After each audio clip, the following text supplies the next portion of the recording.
కేరళలో జరిగిన నిజమైన ఘటన ఇది. ఇలాంటి కథలు దేశంలో లక్షల కొద్దీ ఉన్నాయి. బయటకు రానివి, బయట పడనివి ఎన్నెన్నో. అవి బయటకొచ్చినప్పుడు మాత్రం ఆవేశంతో రగిలిపోతారు. దోషులని ఉరితీయాలి, కాల్చిపడేయాలి, ఇలాంటి మాటలు మాట్లాడతారు.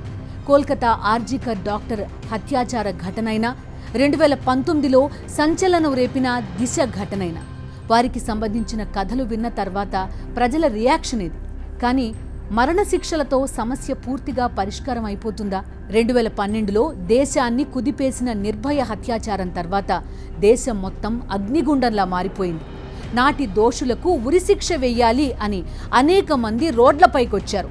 చివరికి న్యాయస్థానం వారికి మరణశిక్ష విధించింది. ఈ ఘటన జరిగి 7 ఏళ్లు గడిచిపోయింది.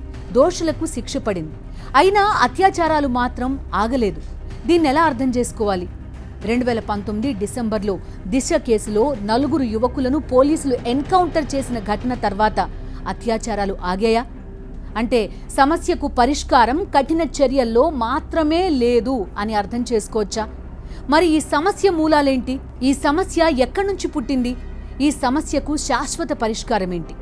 సమాజంలో పురుషాధిక్య భావనలు మహిళలను తక్కువగా చూడ్డానికి, వారి స్వేచ్ఛను పరిమితం చేస్తున్నాయని మీకు అనిపించడం లేదా?